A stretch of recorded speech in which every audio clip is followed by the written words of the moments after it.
श्रीमद् भागवतम स्कंद तृतीय अध्याय प्रथम विदुर द्वारा पूछे गए प्रश्न श्लोक संख्या 32 शब्दार्थ और तात्पर्य डिवाइन ग्रेस भक्तिदान स्वामी प्रभुपाद द्वारा कच्चित् बुधः स्वस्त्यनमिव आस्ते स्वफल्कपुत्रो भगवत् प्रपन्नः यः कृष्णपादाङ्कित मार्गपांशुषु अचेष्टता प्रेम विभिन्न धैर्य। शब्दार्थ कच्चित् क्या बुधः अत्यंत विद्वान स्वस्ति ठीक से अनमीवः त्रुटि रहित आस्ते है स्वफल्क पुत्र स्वफल्क का पुत्र अक्रूर भगवत भगवान के प्रपन्न शरणागत यह वह जो कृष्ण भगवान श्री कृष्ण पाद अंकिता चरण चिन्हों से शोभित मार्ग रास्ता पांसुषु धूल में धूल धूल धूल में अचेष्टता प्रकट किया प्रेम विभिन्न दिव्य प्रेम में निमग्न धैर्य मानसिक संतुलन।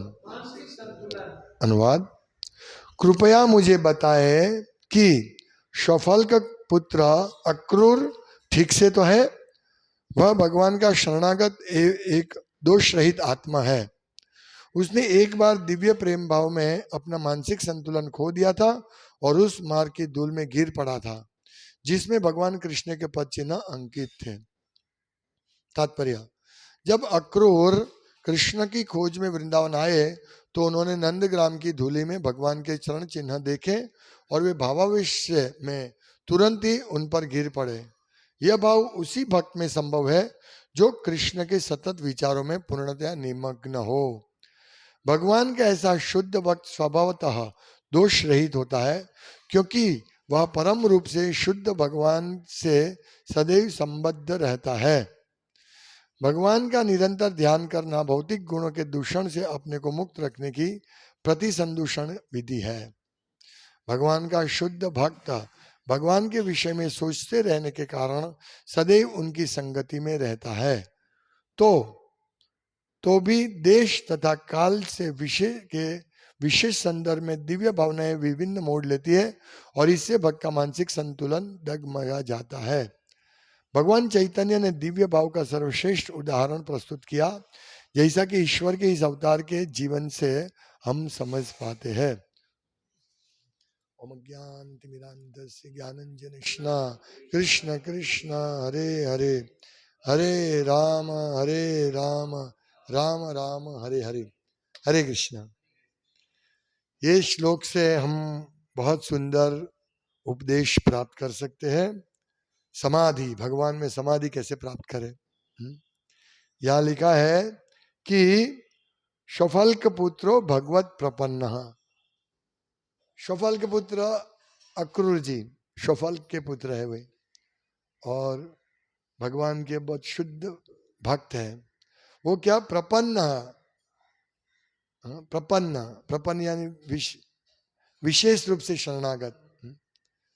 प्रकृति मतलब अपने आप को शरणागत करना है।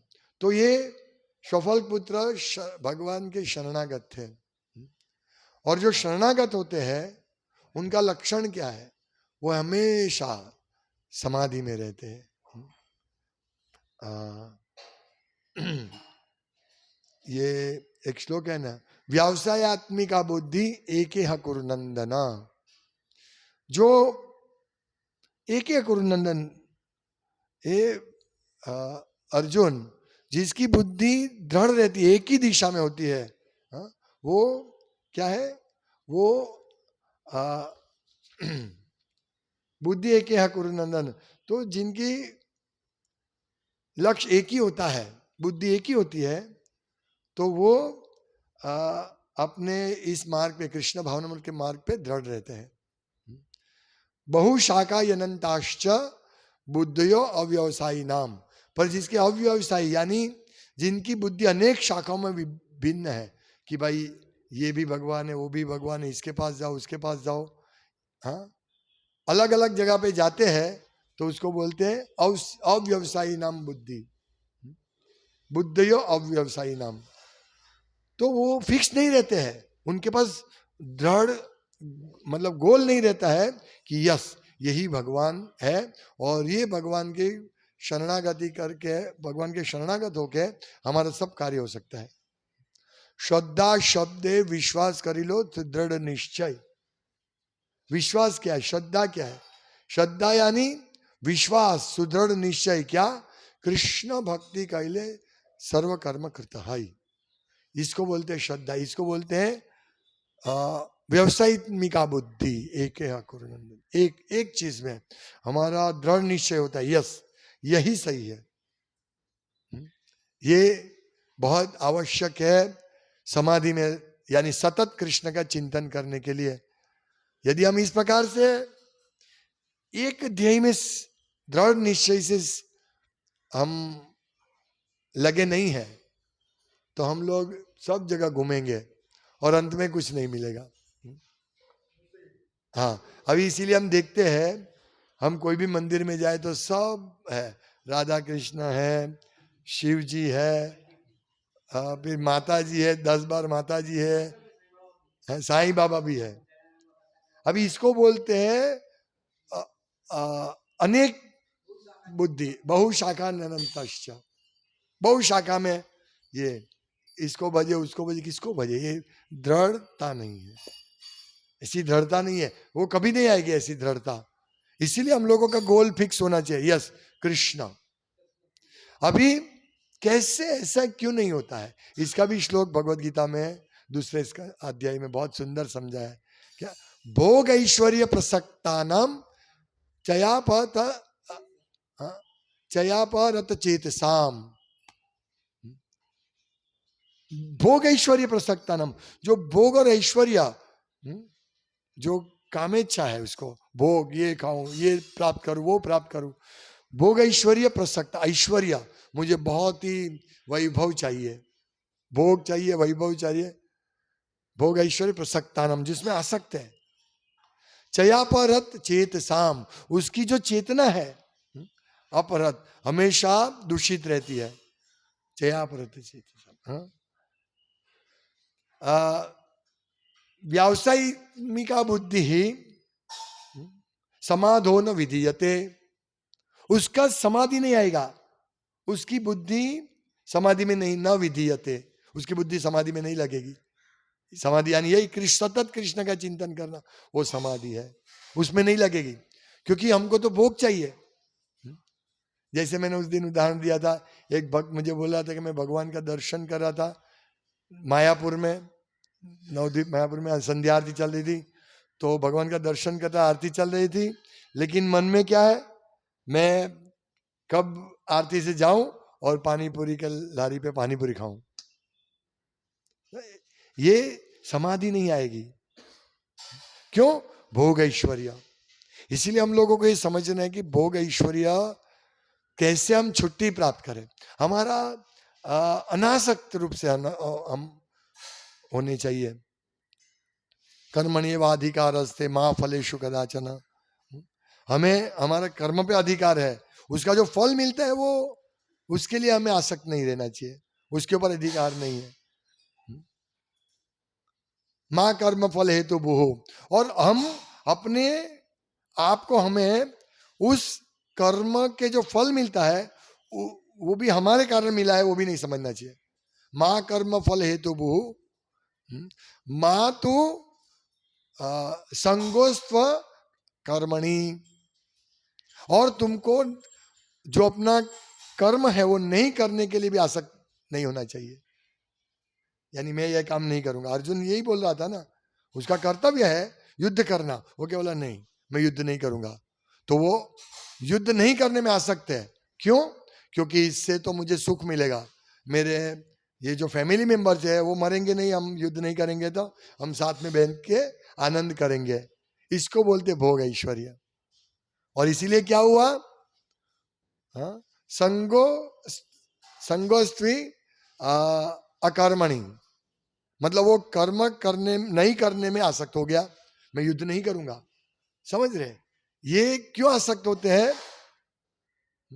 क्योंकि हम लोग ये जानते नहीं सिद्धांत कि भगवान का आदेश और भगवान शास्त्र का आदेश, जो भगवान का ही आदेश है, उसका पालन करने से हम धीरे धीरे भगवान को समझ सकते हैं, भगवान के शरणागत होते जाते हैं। तद विधि प्रणिपात है ना, परिप्रश्न शिव्या, तद विधि प्रणिपात।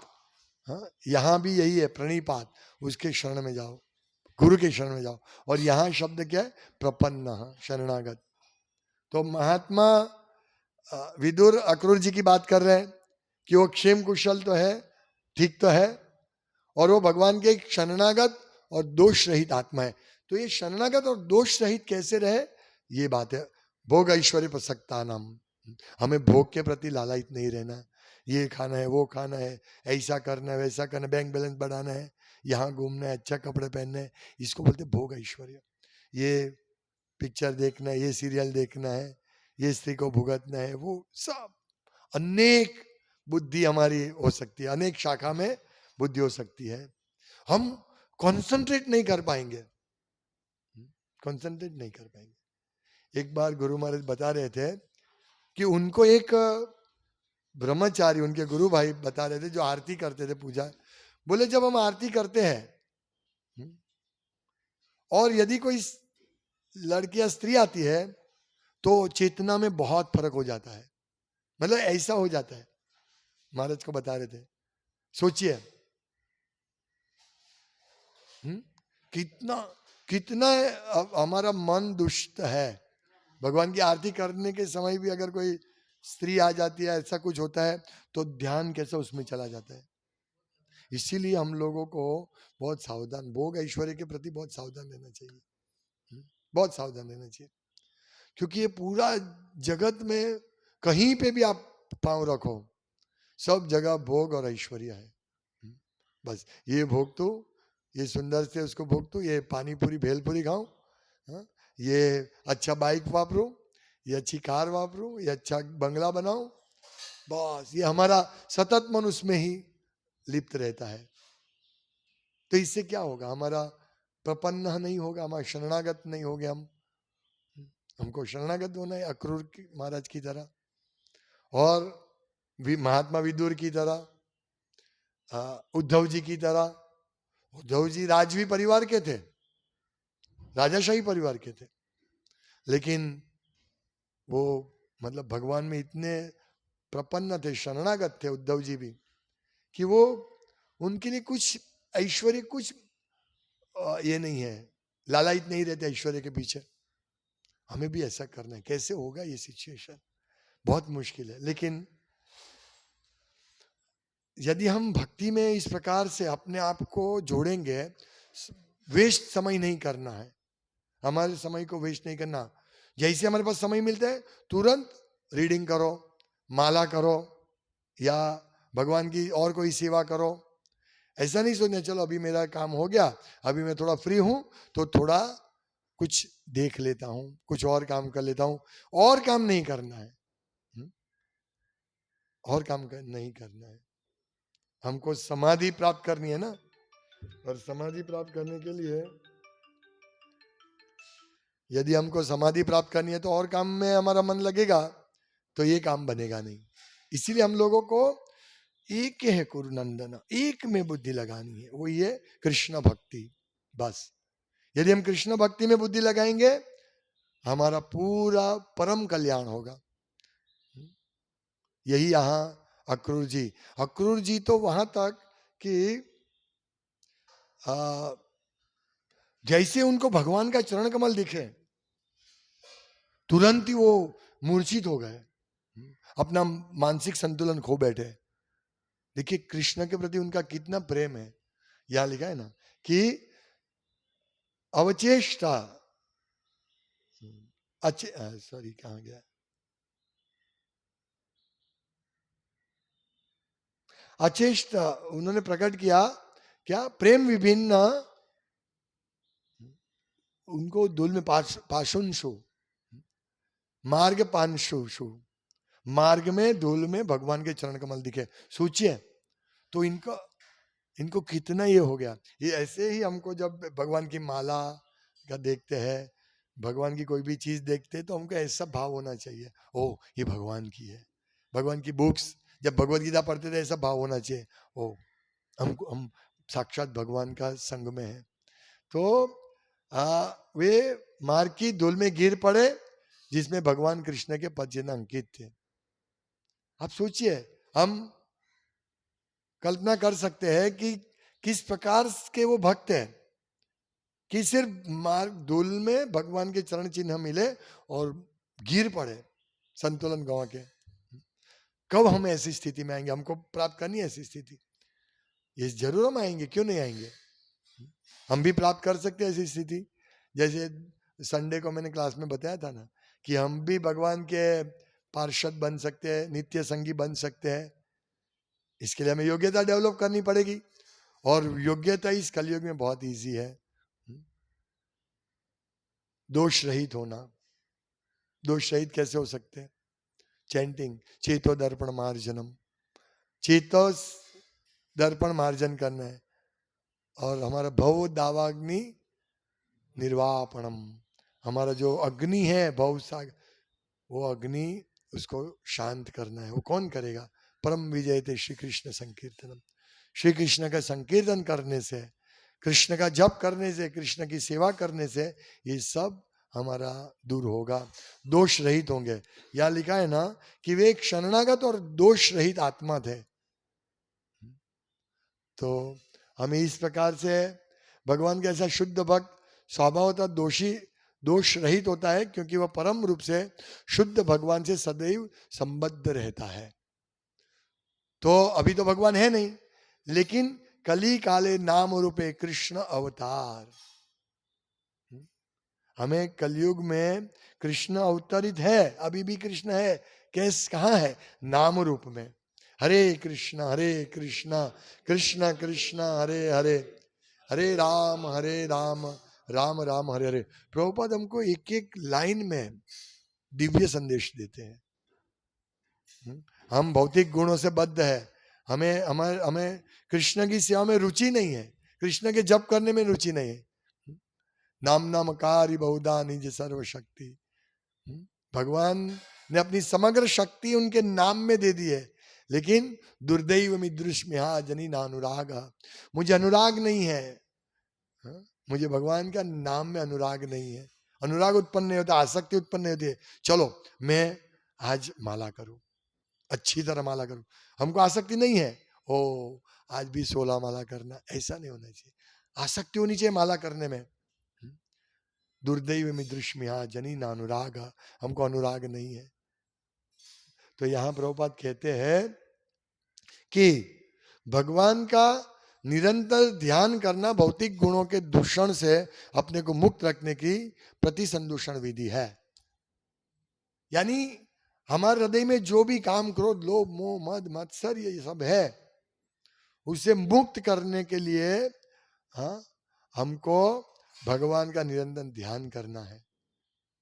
चाहे अपराध युक्त हो, अपराध मुक्त हो, शुद्ध नाम, कैसे न कैसे हमको नाम लेना है। जैसे अपराध मुक्त अवस्था में किसने नाम लिया था? अजामिल ने, अपराध मुक्त। वो दोष रहित नाम जप करता, नारायण नारायण नारायण इधर आओ, नारायण ये करो, नारायण वो करो, तो अपराध मुक्त नाम लिया था।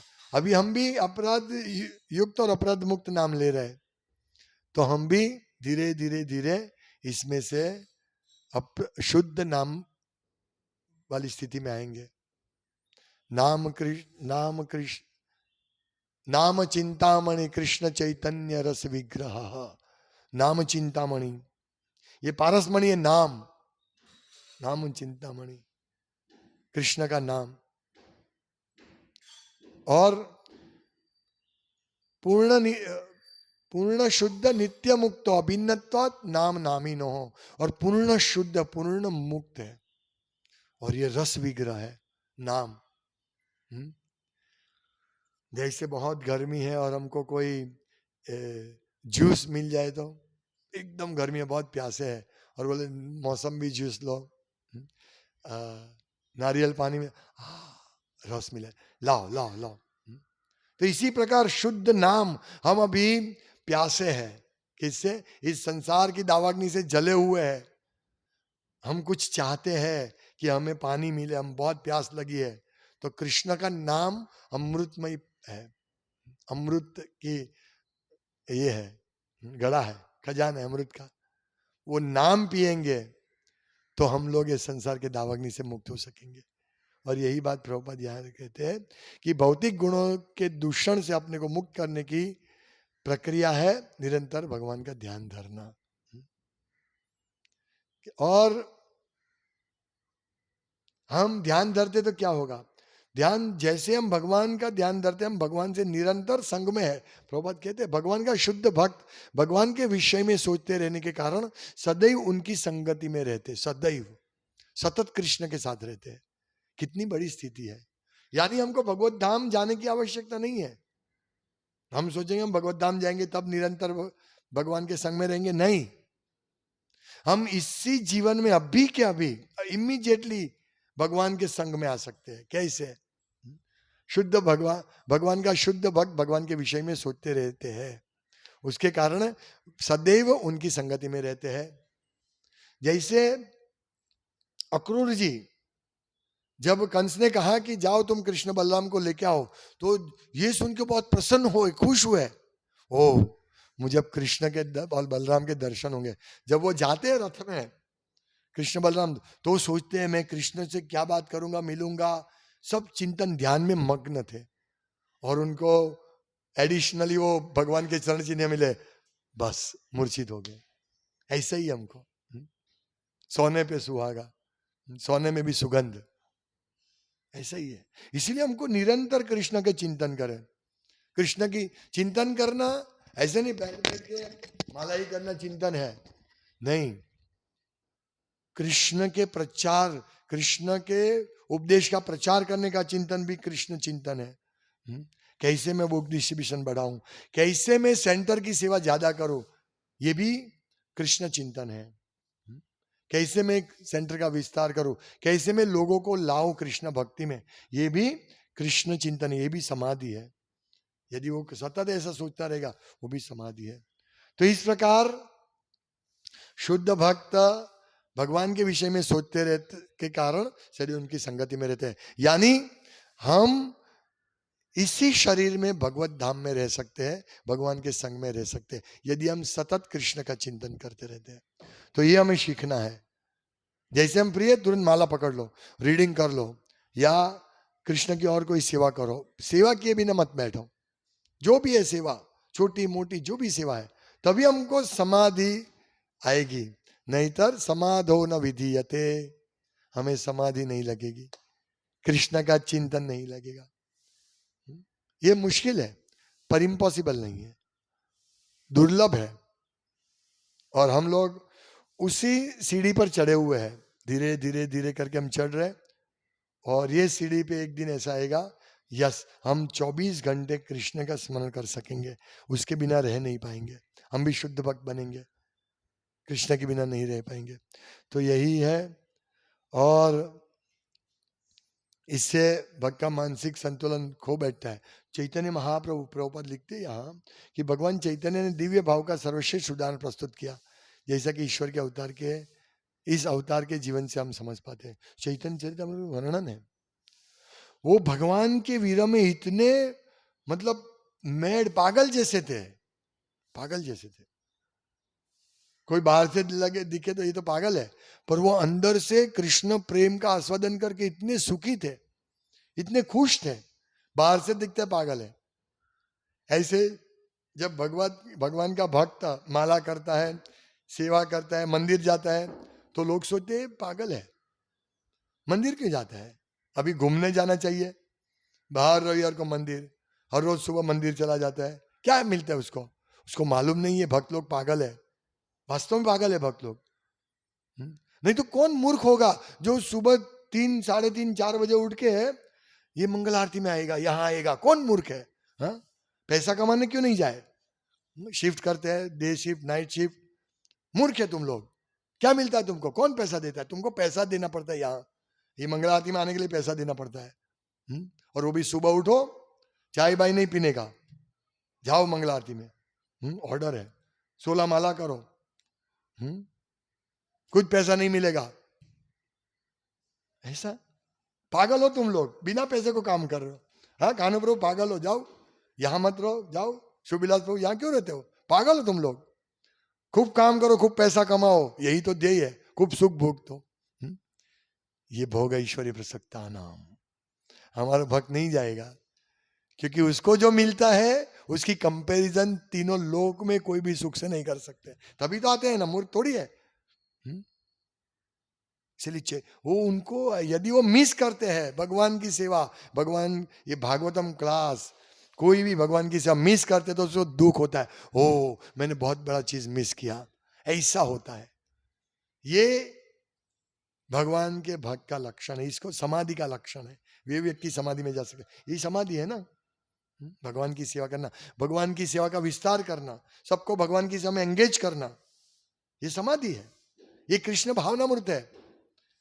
जया परत चेतसा नहीं है ये, चेतना अपरत है, मतलब दूषित है, ऐसी चेतना नहीं है। ये शुद्ध चेतना है, भगवान की सेवा करना, भगवान के लिए कार्य करना, भगवान की सेवा में सबको जोड़ना, भगवत गीता का प्रचार करना, ये है समाधि। हमको ये करना है, व्यावसायत्मिका बुद्धि, बस। कृष्णस्तु भगवान से, हम कृष्ण भगवान है और हमारे एकमात्र कर्तव्य है भगवान का संग करना, भगवान की सेवा करना, बस। इससे जो आनंद है वो चैतन्य महाप्रभु ये आनंद का आस्वादन करने के लिए कृष्ण स्वयं ये सर्वोच्च आनंद का आस्वादन करने के लिए यहां आए राधा रानी का भाव लेकर, क्योंकि वो आस्वादन नहीं कर सकते थे गोलोक में। कृष्ण प्रेम में का क्या चीज है, कृष्ण प्रेम क्या है, वो आस्वादन भगवान नहीं कर सकते थे। वो आस्वादन करने के लिए वो कौन करते? गोपिया और राधा रानी। राधा रानी सर्वश्रेष्ठ आस्वादन करते कृष्ण प्रेम का, उनको मालूम कृष्ण प्रेम क्या है, कृष्ण का माधुर्य क्या है, वो उनको मालूम है। और वो राधा रानी की मनोभावना समझने के लिए स्वयं कृष्ण राधा रानी का भाव लेकर चैतन्य महाप्रभु के रूप में आए, और उन्होंने हमको दिखाया और स्वयं आस्वादन भी किया कि कृष्ण प्रेम से पागल हो जाते थे वो। आप सोचिए, हम भक्त तो सेवा के लिए दौड़ते रहते हैं, भाई सेवा दो सेवा दो सेवा दो, ओ मेरी सेवा नहीं है, क्यों मुझे सेवा नहीं दिया, ऐसा करते भक्त लोग। आज मुझे क्यों सेवा में नहीं बुलाया? हाँ, तो भी पागलपन है ना, तुमको कुछ मिलने तो वाला है नहीं। अभी तो हमने टिफिन भी बंद कर दिया, वो भी नहीं मिलेगा, फिर भी तुम क्यों आते हो? यस, इसको बोलते हैं कृष्ण के प्रति शरणागत, प्रपन्न, भगवान प्रपन्न, भगवत प्रपन्न, भगवान के शरणागत होना है, तो हमारे जीवन का परम कल्याण होगा। और ये जो आज सुख है वो आप नहीं, कोई नहीं समझ सकेगा। आपका सुख, भक्तों का सुख कोई नहीं समझ सकता। वो तो दुखी आदमी है, दुखी आदमी है, बेचारे को सुबह उठना ही पड़ता है, रात को कितना भी लेट सोए उसको उठना ही पड़ता है बेचारे को। दुखी है वो, मांस नहीं खाता, लहसुन प्याज नहीं खाता, शराब नहीं पीता। क्या है तुम्हारे जीवन में, क्या रखा है तुम्हारे जीवन में? लोग सोचते हैं ऐसा, चाय भी नहीं पीता है, देखो चाय में क्या है, चाय भी पियो। उसको मालूम नहीं वो समाधि में है, भक्त लोग समाधि में है। उसको तो ये चार सुख से कोई ये नहीं, आसक्ति नहीं है। वो तो ये चार सुख नहीं मिलने से वो सुखी होगा। लोग सोचते हैं चार सुख मिलने से मजा आएगी, मांस खाना, शराब पीना, नशा करना, जुआ खेलना और व्यभिचार करना, इससे मजा आएगी। भक्त बोलते नहीं, ये वास्तविक पागलपन है। जो पागल होते हैं ना ये ऐसा करते हैं, और जो भगवान में पागल होते हैं वो ये सब छोड़ के हरे कृष्णा कृष्णा कृष्णा हरे हरे, हरे राम राम राम हरे हरे। और यही हमें भगवान चैतन्य महाप्रभु से शिक्षा प्राप्त करनी है। महात्मा विदुर जी से, उद्धव जी से, अक्रूर जी से यही शिक्षा लेनी है कि हम कैसे समाधि में व्यस्त रहे, कैसे हम सतत सेवा में रहे। ये सब भक्त सतत सेवा में थे और है, इसीलिए उनको ये समाधि मिली। तो हम भी सेवा में रहेंगे तो हम भी इस प्रकार की अवस्था प्राप्त करेंगे और भोग भोग ऐश्वर्य छोड़ना पड़ेगा। हरे कृष्ण। श्रीमद् भागवतम की जय, शिला प्रभुपाद की जय। वांछा कल्पतरुभ्यश्च कृपा सिन्धुभ्येव च पतितानां पावनेभ्यो वैष्णवेभ्यो नमो नमः। दन्ते निधाय तृणकं पदयो निपत्ति कृत्वा च काकुशतमेतदहं ब्रवीमि। हे साधव सकले विहाय दूरात् चैतन्य चन्द्र चरणे कृतानुरागा।